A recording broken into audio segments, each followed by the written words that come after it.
Kita lanjutkan taklim kita tangga ruhani asyafa atau al-syafa, artinya bersih. Tangga ruhani ketiga, bab 8 dari al-wilayah. Ya. Kategori masih tetap amal, tasawuf, dan tarekat. Ya. Assalamualaikum warahmatullahi wabarakatuh.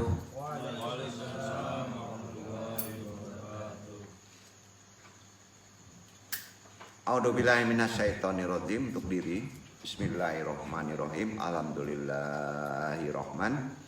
Walamal Quran walaqal insan alamahul bayan. Asyhadu alla ilaha illallah wahdahu la syarikalah wal manan.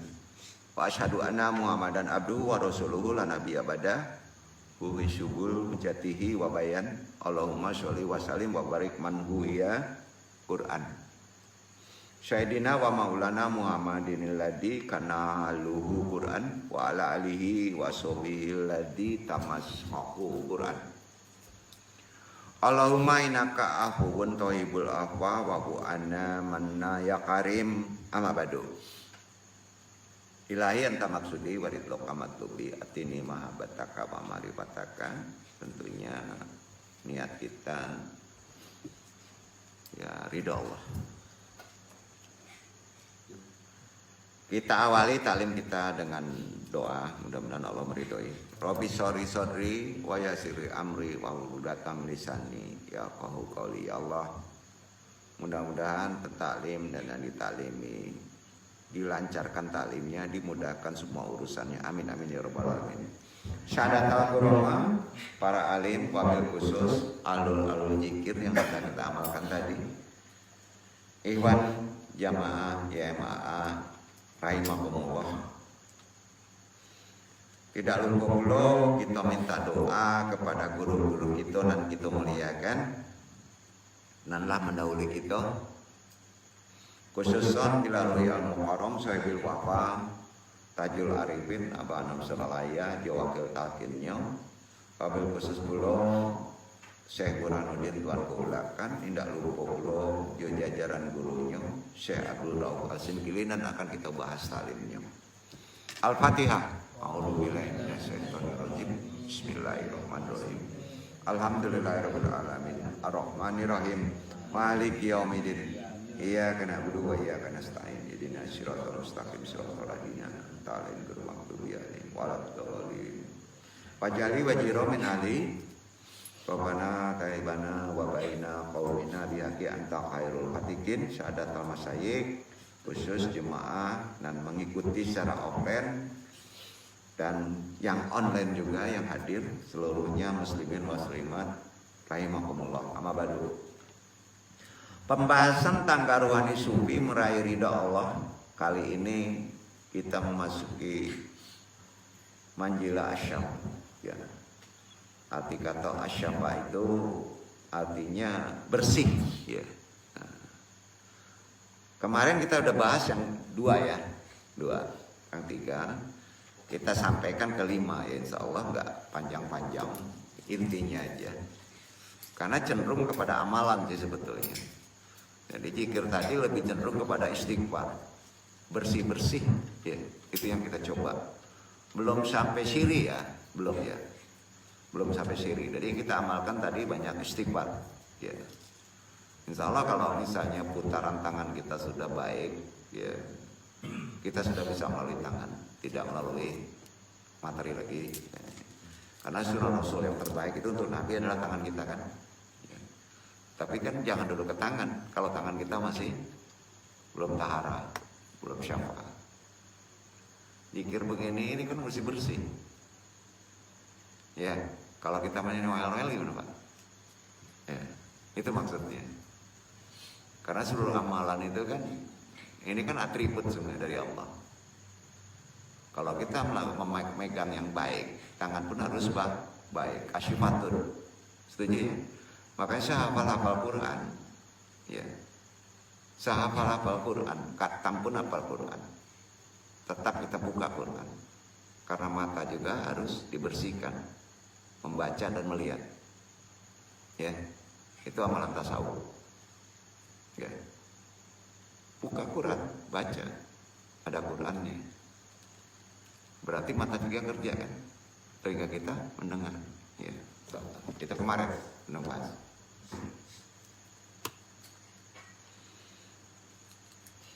Dalam kitab Tanbih Al-Masyi dijelaskan maqamat daripada yang kita akan bahas adalah yang ketiga,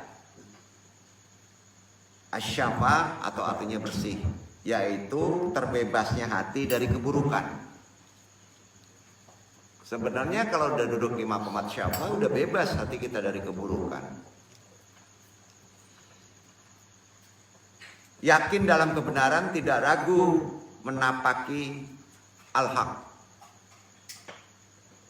Tanggalkan semua yang batil. Hati yang bersih itu menuntun pada perilaku yang baik, pasti. Amaliyah yang istiqomah. Karenanya menjadikan Nabi sebagai teladan mudah kita ikuti. Itu maqamat yang belum mungkin kita duduk ke sana.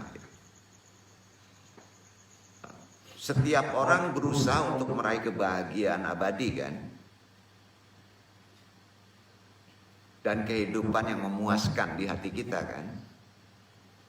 Ada di antara manusia yang memang mendapatkan bimbingan dari Rob untuk menempuh jalannya sehingga Allah memberinya kebahagiaan. Ada yang sifatnya abadi dan kehidupan duniawi yang memuaskan hati, ada.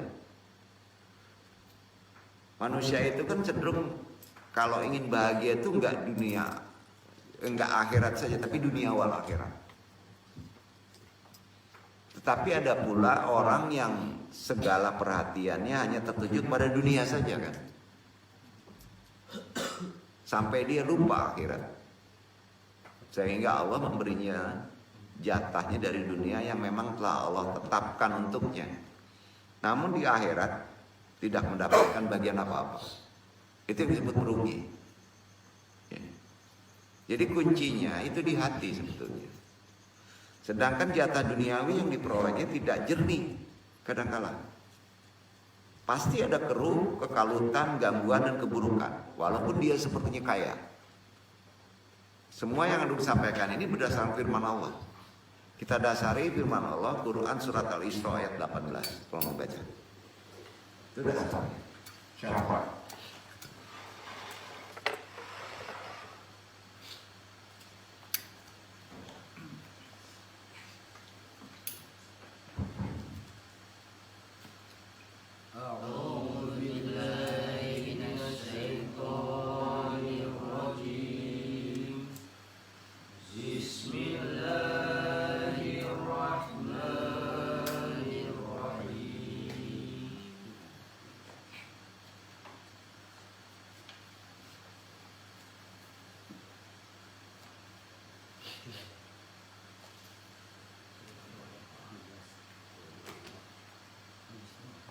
Man kana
Barang siapa menghendaki kehidupan sekarang duniawi, maka kami segerakan baginya di dunia itu apa yang kami kehendaki bagi orang yang kami kehendaki.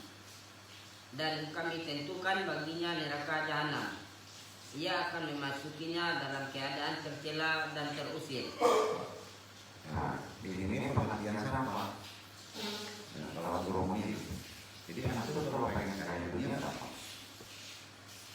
Tapi nggak ada jatah nanti. Ya, seharusnya kita seimbang. Ya. Nah ada di sawah ini bahagia dunia, bahagia juga di akhirat gitu. Kan sifat manusia gitu. Sifat serakah kan. Oke. Yang itu juga mau kayak gitu kan. Di dunia kaya, di akhirat juga lebih kaya. Nah, surat ini sandarannya terakhir dari Toha 124, 125, 126 pendek-pendek kok baca lanjut. Makomat siapa ini? Putaran syukurannya ya. Ini beda dengan tahara, tobat beda, dengan wudu beda. Ini sudah perkara hati.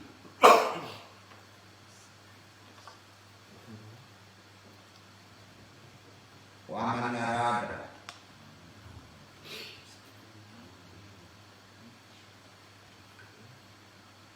wa man a'rada an dzikri fa inna lahu ma'ishatan dhankan wa nahsyuruhu yawmal qiyamati a'ma.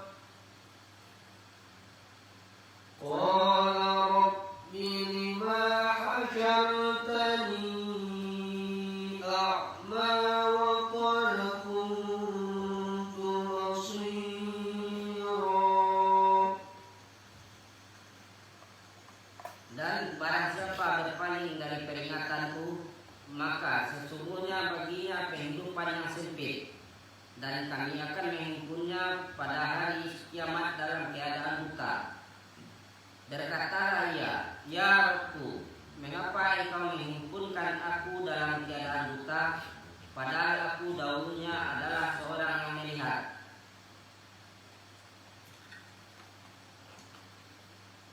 Allah berfirman, demikianlah telah datang kepadamu ayat-ayat kami, kamu melupakan, dan begitu pula pada hari ini kamu pun melupakan. Itu 126 ya. Ya. Ya. Saya sama itu tadi. Belum lanjutin kan. Jadi faktanya memang demikian. Di sini melihat di dunia. Tapi kalau lalai dari peringatan Allah, maka nanti buta. Masing-masing orang berusaha meraih kebahagiaan dunia dan bekerja keras meraih kebahagiaan ukhrawi yang kekal sebagai kehidupan yang terbaik dan kenikmatan yang paling prima. Maka perlu diketahui ya, bahwa kebahagiaan dunia yang menyenangkan, kebahagiaan akhirat yang kekal abadi itu tidak akan mungkin bisa kita raih, ya, kecuali dengan jiwa yang lurus dan hati yang bersih. Siapa? Ya, makomat siapa itu dapat dua-duanya. Jadi anak itu kalau duduk di sini pun nggak susah. Itu, ya. Mulia itu. Ya. Allah ini berfirman, selanjutnya yang ketiga, Asy'ara 88, 89, 90, 91, coba dibaca. Amalannya itu ya. Kalau ini ada dua. Pendek-pendek. Yauma la yanfa'u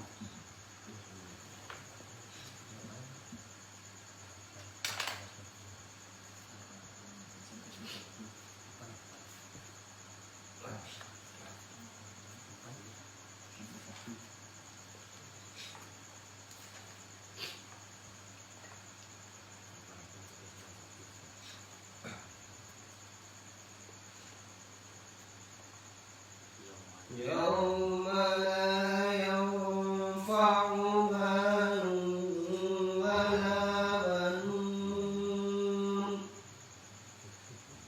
إلا من أتى الله بقلب سليم وأزلفت الجنة للمتقين وبرزت الجحيم للظالمين. Yaitu di hari harta dan anak laki-laki tidak berguna kecuali orang-orang yang menghadap Allah dengan hati yang bersih. Dan di hari itu didekatkanlah surga kepada orang-orang yang bertakwa, dan diperlihatkan dengan jelas neraka jahim kepada orang-orang yang sesat. Akhirnya apa kehidupan kita kalau sudah mengamalkan rasa rumus tadi? Kalau beriman yang lama sudah tujuh baca. Manhamnya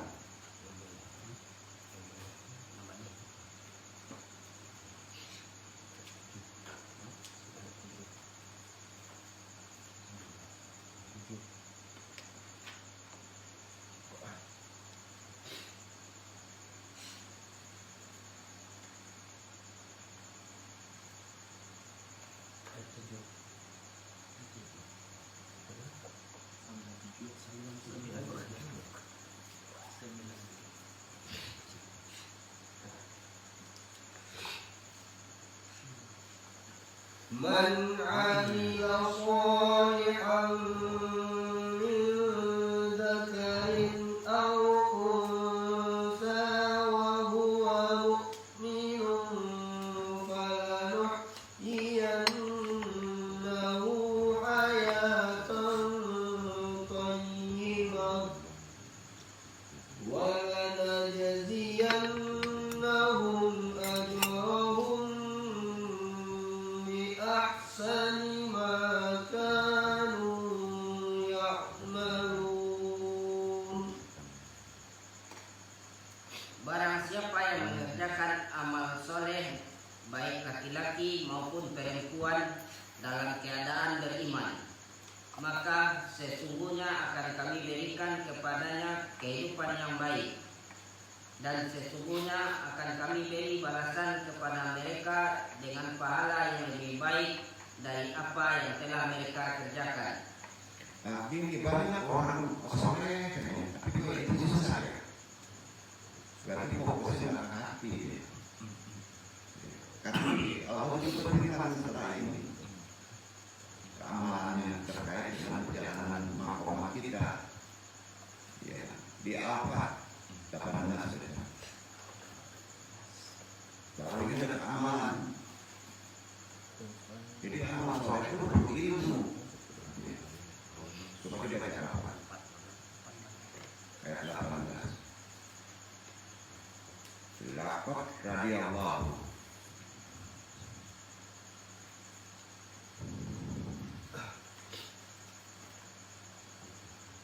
لقد رضي الله عن المؤمنين إذ يبايعونك تحت الشجرة فعلم ما في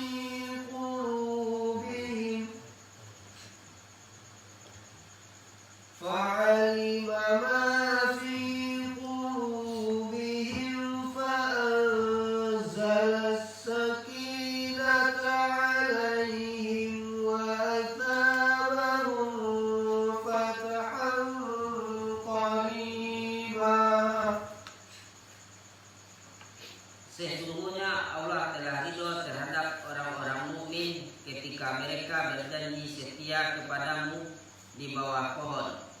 Maka Allah mengetahui apa yang ada dalam hati mereka, lalu menurunkan ketenangan atas mereka dan memberi balasan kepada mereka dengan kemenangan yang dekat waktunya. maksud pohon itu ada. Ada nih mata, telinga, bahkan ngomong menjadi saksi. Artinya Allah mengetahui kemurnian iman. kesungguhan niat, kesucian batin yang ada dalam hati. Ya. Tentunya hati kita harus bersih kan. Ya. Aman dari sifat menafikan. Karenanya cabang-cabangnya yang perlu dijelaskan secara hadis. Ya di sini sahih ya. Jadi tadi paling gampang itu taklim itu kalau kita nukil ke Quran semuanya, tapi tata letaknya tahu itu langsung dapat. Kesulitan kita kan dari sini turunnya kemana, dari sini kemana, itu yang susah. Ya, makanya asbabun nuzul ini penting. Ada saatnya bahas asbabun nuzul, sebab-sebab turun ayat, nyambungnya kemana, gitu, di tasawuf itu. Ya. Bukan secara ilmu tafsir ya, beda lagi. Asbabun nuzul ini secara tasawuf. Cabang-cabangnya gini. An Abdillah bin Amr muqala kilali Rasulullah sallallahu alaihi wasallam. Aihin nasi afdalu qala kullu maqamumil qalbi saddiqul lisani.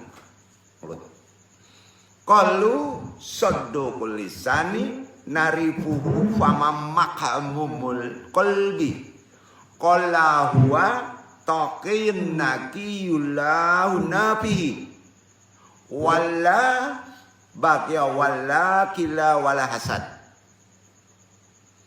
Hadis syahih rawahu Ibnu Majah. Artinya gini, Abdullah bin Amru berkata, ditanyakan kepada Rasulullah SAW, manusia bagaimanakah yang paling mulia? Rasulullah menjawab, beliau menjawab, semua orang yang hatinya makmum, asyafa dibersihkan dengan cara tadi, syafa. Itu yang disebut makmum, hati yang makmum, ya. Nah. Kalau sudah dibersihkan dengan maqamat syafa tadi, dengan amalan zikir tadi, itu kan berada di zikir apa? Zikir yang disebut zikir istighfar. Putarannya itu ada 33. Terus itu arahnya. Kalau istighfar kan kita sering melakukan istighfar kalau ada problem kesalahan. Lebih cenderung kepada af'al. Tapi ini di istighfarnya penutup hati ke dalam. Istighfar tadi itu kebersihan hati, paham ya maksudnya ya? Itu syafa, bukan keluar. Antum semua kalau istighfar itu karena ada sebab kan? Ini tidak, amalan ini istighfarnya ke dalam, paham ya? Maksudnya ya, hadisnya gitu, untuk menghilangkan wakila wala hasad. Ini hadis Ibnu Majah. Amru berkata begitu, manusia bagaimana yang paling mulia? Rasulullah menjawab, semua orang yang hatinya makmum, disapu, dibersihkan, maka tutur katanya benar. Mereka berkata, tutur kata yang benar telah kami sudah mengerti. Orang banyak tahu, tetapi apakah maksud dari hati yang makmum? Dijawab lagi mas Rasulullah, yaitu hati yang selalu dibersihkan dengan istighfar. Itulah yang hati yang bertakwa. Maka dia bersih. Tidak ada dosa, tidak ada kejoliman, kedengkian, hasad di dalamnya. Hadis sahih riwayat Ibnu Majah. Ya. Jadi hadis ini ada spesifikasi amalan. Ya. Amalannya dengan cara tadi. Ya tentunya ditemukan oleh orang mulia perkara ini. Paham ya? Nah. Dari Abdullah bin Mas'ud radhiyallahu anhu berkata, Rasulullah sallallahu alaihi wasallam bersabda, Hurima ala nari kuli haimin laimin qaribin minan nas. Rawahu Ahmad wa Tirmidzi. Diharamkan terlindung dari neraka, akan terlindung, diharamkan lagi setiap orang yang suka memudahkan lemah lembut, akrab dengan sesama manusia. Itu akses dari kita melakukan zikir syafa tadi. Ya, hadis riwayat Ahmad Tirmidzi. Ya. Jadi itulah yang perlu antum tekankan pada makomat ketiga tadi, asyafa. Kita naikkan makomat tangga ruhani selanjutnya, manzilah al-wilayah, perwalian, ada 10 makomat. Tangga ruhani keempatnya disebut asyurur, artinya kegembiraan. Mubashir, gembira, itu artinya. Setelah bersih pasti gembira. Sekujur tuh. Nah, yaitu bahasa mudahnya kebahagiaan paripurna. Asyurur itu pengertiannya sebenarnya bahagianya paripurna. Beda dengan gembira ya, beda sebenarnya ya. Nah. Jadi ini bukan sekedar girang. Kalau girang itu alfar, itu girang. Bersifat duniawi kalau girang kan, alfar ya. Nah. Melainkan kebahagiaan ukrawi ini maksudnya, lebih permanen. Gembira karena menggapai karunia-Nya, mendekat kepada Allah setelah hati suci, gitu. Kegembiraan puncak itu saat ruh bertemu dengan Robnya, ya. Saat ruh bertemu dengan Robnya. Sebenarnya kita nonton ke situ, tapi belum sampai, bro. Berat itu. Ya. Insya Allah pelan-pelan kita akan memahami itu. Jadi itu bukan kata-kata lagi yang bisa diucapkan kan, tapi harus dirasakan oleh antum semuanya. Ya. Kebahagiaan adalah tujuan yang tidak pernah berhenti dikejar oleh manusia dalam kehidupan dunia ini kan, iya kan? Namun kebanyakan manusia hanya dapat mencicipi kebahagiaan singkat sebentar, kemudian bahagia itu menghilang. Dunia tuh. Dikarenakan bahagia dalam pandangan kebanyakan manusia adalah kebahagiaan materi. Tentu sifatnya temporer. Bukan kebahagiaan yang sifatnya sejati, yang tak lekang dengan waktu. Jadi sebenarnya kebahagiaan manusia tidak jauh dari dirinya sendiri nih rahasianya. Tidak ada sangkut paut dengan materi. Seperti yang diungkapkan oleh Hujatul Islam Abu Hamid Al-Ghazali. Sayangnya nggak tahu amalannya. Saat manusia dilahirkan ke dunia, kita udah lahir ke dunia semuanya ya? Udah ya. Ia kan memulai proses hidup sekaligus menjauhi sang maha pemberi hidup. Itu dunia. Betul kan? Karena apa? Dengan ia dilahirkan, ia keluar dari alam arwah. Ya, betul kan? Menuju alam materi. Jadi kita ini berada di alam materi. Pengalaman ini cukup traumatis dan menyakitkan bagi ruh. Karena ia telah kehilangan kemampuan merasakan kebahagiaan yang agung. Antum pernah merasakan kebahagiaan? Sangat dekat dengan yang maha indah di alam arwah. Kita udah pernah mengalami kebahagiaan semuanya. Ya. Manusia kemudian mencari obat dengan cara ditobati yang dapat meringankan rasa sakit dalam batinnya tadi. Mencoba mengganti serpihan puzzle lah ya bahasa kerennya yang hilang dalam batinnya kan. Dengan kebahagiaan materi nggak ketemu. Namun hal itu tidak pernah membuatnya puas kan? Karena pada dasarnya kekosongan itu bersifat spiritual. Kan gitu. Di sinilah pentingnya kita memahami konsep-konsep ruhani secara Islam. Bisa kita saksikan seorang yang masih bersekolah menginginkan kelulusan dengan nilai baik kan? Iya kan, rata-rata kan? Setelah euforianya kelulusan berakhir gimana? Kebahagiaan itu kembali ia gantungkan dengan keberhasilan masuk universitas unggulan. Setelah ia menyelesaikan program sarjana, bekerja, menikah, memiliki rumah, kaya raya adalah kebahagiaan lain yang diangankan kan? Dan seterusnya. Jadi sepanjang hidup kita gimana? Hanya mengejar kebahagiaan-kebahagiaan semu yang sementara itu. Karena terus ngejar. Nah, sekali-kali coba kita melakukan amalan-amalan yang lebih spiritual secara yang dituntun oleh secara syariat.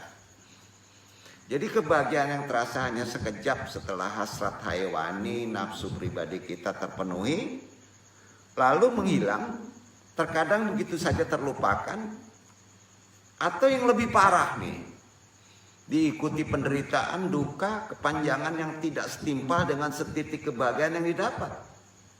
Ayo. Jadi sebenarnya sejarah telah mencatat manusia terbahagia dan mencapai puncak kebahagiaan absolut. Manusia tersebut adalah para nabi. Manusia yang hingga akhir hayatnya selalu merasakan ekstasi ketauhidan, penyatuan dengan al-hakikat al-uzma. Realitas tertinggi, hakikat al-uzma. Pemilik puncak kebahagiaan, supreme happiness. Bahasa kerennya lah ya. Jadi tidak seperti manusia kebanyakan yang pandangan matanya terganggu oleh hingar-bingar hijaunya dunia yang semu kan. Perlahan tetapi pasti diri mereka diperbudak oleh materi, mengejarnya siang malam namun tidak pernah puas dengan apa yang mereka kejar. Karena sejatinya yang mereka kejar seperti sebadang besi yang sudah usang, yang dikesankan emas oleh hasrat manusia itu sendiri. Kasihan udah asirullah kalau ngejar-ngejar emas dunia. Seharusnya yang dikejarkan makomat rohani kan? Iya kan?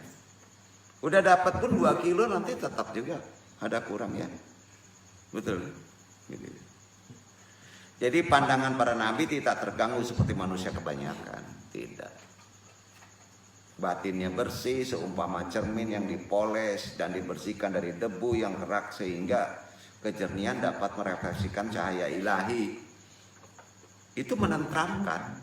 Dan kita boleh mengejar keilmuan seperti itu dan mengamalkannya. Bukan diteorikan. Dari sinilah mereka lebih mengenal pemilik kebahagiaan paripurna. Karenanya mengenali Rob tidak bisa serta-merta dengan memikirkan tentang Rob. Seperti yang disabdakan manusia sempurna. Sallallahu alaihi wasallam. Apa sabdanya? Tufakaru fi qolikillahi wala tufakaru billah. Tafakur. Kemarin katanya, berpikirlah tentang ciptaan Allah, jangan kalian berpikir tentang Allah, kan gitu. Apalagi jatnya. Hadis ini tolong dipahami begini ya. Bukan sebagai larangan mengenal Allah ya. Bukan itu maksudnya. Tetapi sebuah petunjuk kepada jalan yang lebih efektif untuk bisa mengenal Allah. Yaitu mengenal secara sempurna kepada diri sendiri. Jadi pemahaman ini kan senada dengan hadis Nabi. Man arafa nafsihi faqad arafa rabbah. Kan gitu kan? Ada yang menyebut hadis, ada yang nggak. Kalau andung hadis nih. Barang siapa mengenal dirinya maka ia akan benar-benar mengenal Rabb-nya kan itu. Dan Al-Quran itu menyinggung perkara ini. Di antaranya dalam surat Fusilat. Sunurihim ayatina fil afaqi wa fi anfusihim hatta yatabiyana lahum annahul haqqun min rabbihim. Kami akan memperlihatkan kepada mereka tanda-tanda kebesaran kami di segenap penjuru dan pada diri mereka sendiri. Ya. Sehingga jelaslah bagi mereka bahwa Al-Quran itu adalah benar. Tidak cukupkah bagi kamu bahwa Rabb-mu menjadi saksi atas segala sesuatu. Karena itu Ibnu Katsir, ahlul tafsir nih, di ayat ini, di Fusilat ini, silakan aja cari nanti apanya. Ayatnya ya. Tafsirnya begini Ibnu Katsir. Tanda-tanda kebenaran Rabb itu adalah keajaiban manusia. Seluruh yang ada dalam tubuh manusia, hati, telinga, mata, tangan, jiwanya juga mengandung tuntunan pada kebenaran dan hikmah besar dari penciptanya. Dan itu kemuliaan kalau kita bisa memegang amanah itu. Jadi amanah itu bukan anak. Mata kita, telinga kita, tangan kita. Jadi dengan bersihnya hati, batin kita, bersihnya batin para nabi semua termasuk badannya, mereka selalu bersama dengan Rabb-nya ujungnya. Kalau hati kita bersih, badan kita otomatis bersih. Allah dekat. Akan menemukan serpihan hilang yang dicari sekalian manusia. Dan karena beningnya cermin batin, terutama di tubuh-tubuh Nabi, mereka dapat dengan jelas menyaksikan keajaiban alam malakut tanpa ada hijab.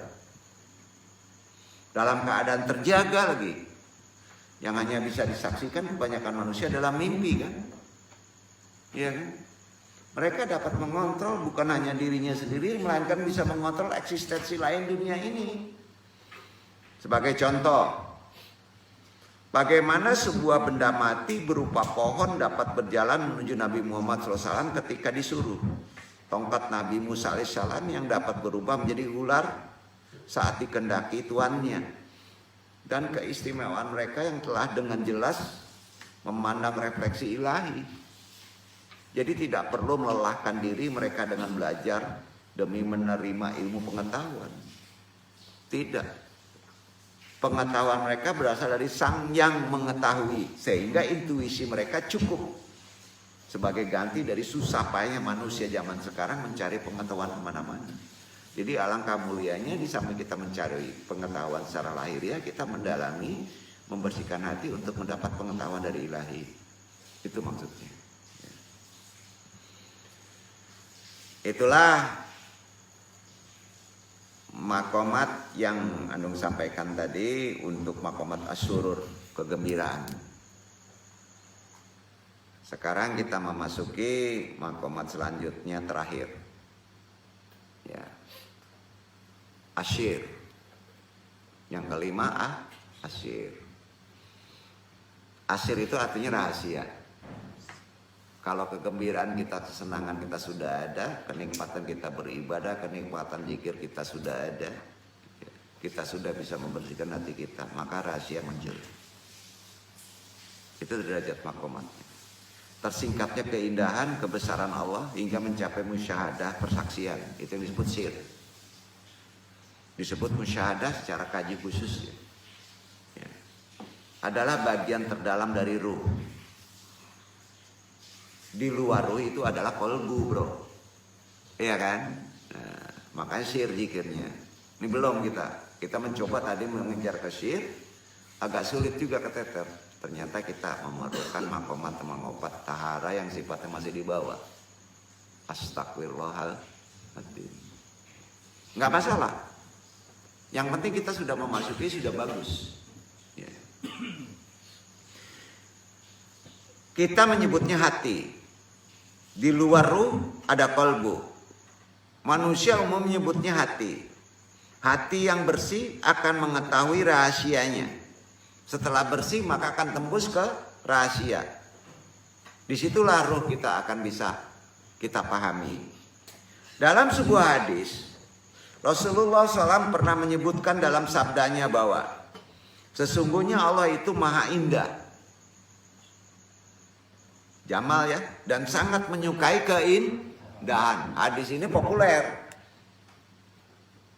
Dalam hadis tadi terdapat dua konsep makrifat, pengetahuan dan perilaku suluk. Ya.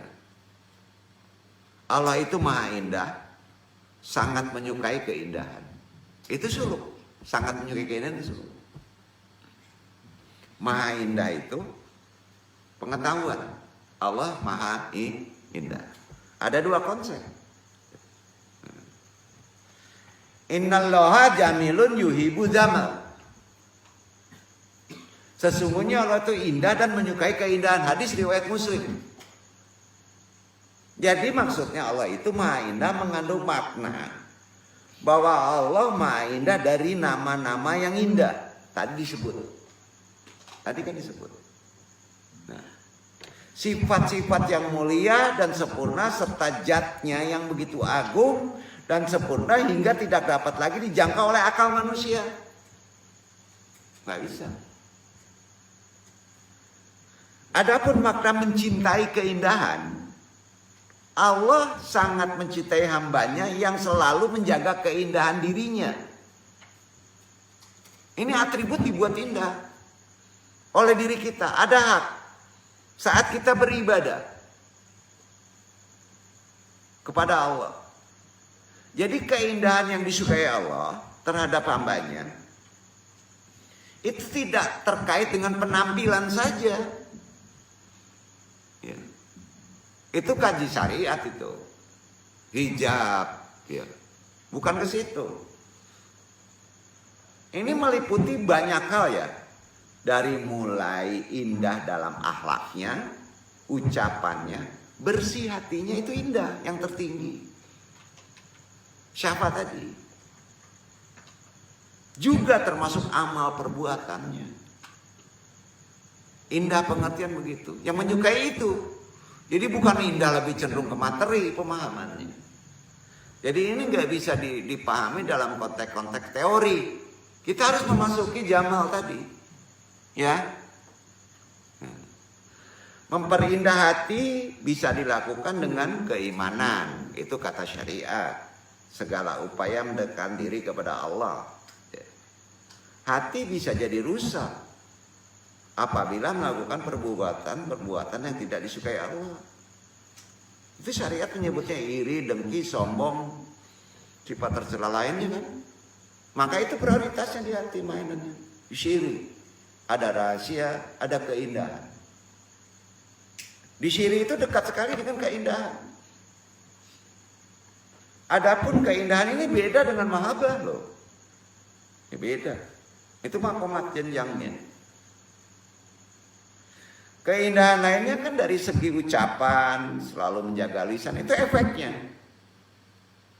Jadi tidak dibuat-buat gitu. Ya. Dari kata kasar, kata kotor otomatis berubah. Dan hanya mengucapkan kata yang baik dengan lemah lembut terpuji. Seperti digunakan untuk membaca Al-Quran, berzikir kepada Allah. Sama halnya dengan menjaga keindahan dalam diri kita.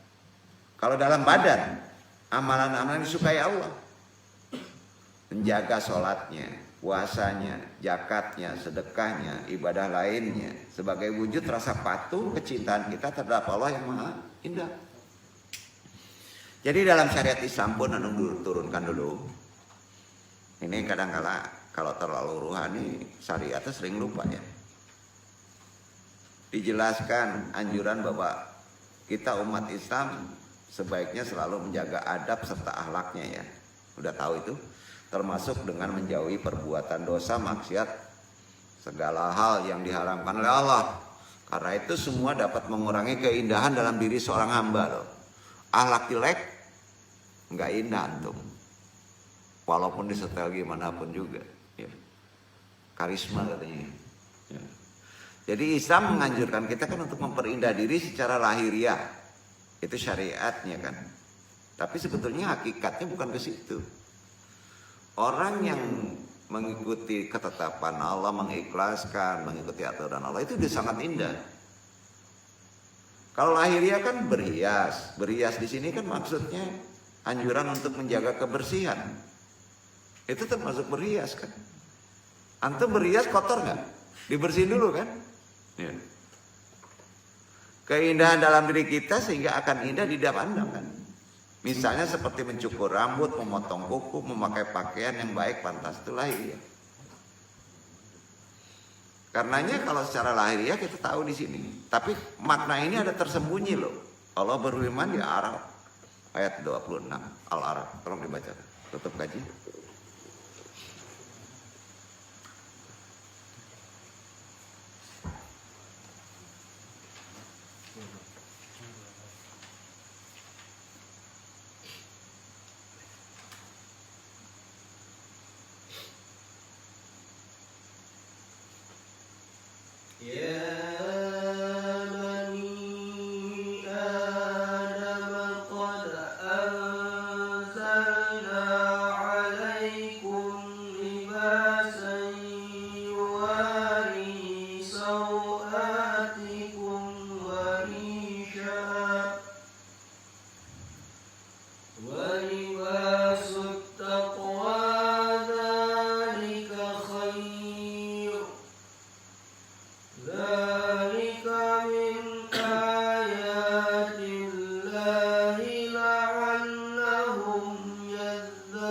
تذكرون Hai anak Adam, sesungguhnya kami telah menurunkan kepadamu pakaian untuk menutupi auratmu, dan pakaian indah untuk perhiasan, dan pakaian takwa itulah yang paling baik. Yang demikian itu adalah sebagian dari tanda-tanda kekuasaan Allah. Mudah-mudahan mereka selalu ingat. Ya kita kan sering memahami ini seindah materi ya. Padahal indah yang hakiki adalah pakaian takwa ya. Ya berhati-hati tadi. Dalam hadis ya kita bahas. Tadi Quran. Ro'aini Rasulullah SAW. Wa ana artadi ya ban tastaqdan fasa'alani halakah khulus. Aqjabatu. Naam ya Rasulullah. Illadhi ya jami'ati anwal yakunud. Ainal kunud. Ma'rufatihi bi adlika waqt. Faqala Rasulullah ida atau Allahu kunusan sayan tadi antara alama alaik. Rasulullah SAW melihatku memakai pakaian yang usang. Maka beliau bertanya, ini sahabat. Maka Rasulullah bertanya, apakah engkau memiliki harta? Sahabat tadi menjawab, iya Rasulullah, aku memiliki seluruh jenis harta. Jenis harta yang dikenal saat itu. Rasulullah bersabda, jika Allah memberikanmu harta, maka hendaknya terlihat tanda tersebut pada dirimu. Hadis riwayat Tirmidzi. Maksudnya apa Pak? Harta yang paling mulia, hati kamu. Kalau hati kamu bersih, terlihat. Itulah pancaran-pancaran karisma ya sebetulnya. Jadi dengan zikir sirri itu keindahan kamu terlihat, dan itu sangat-sangat natural. Ya. Jadi zikir aja lah ya, gitu.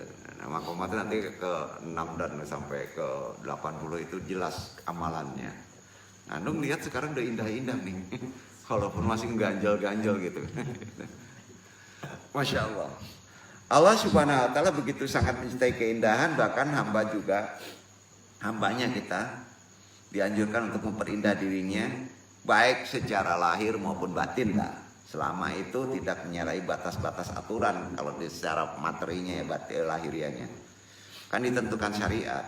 Misalnya perempuan yang diwajibkan untuk memakai pakaian hijab yang dapat menutupi auratnya, dan pakaian yang tidak ketat sehingga tidak terlihat lekuk tubuh seperti orang-orang telanjang ya.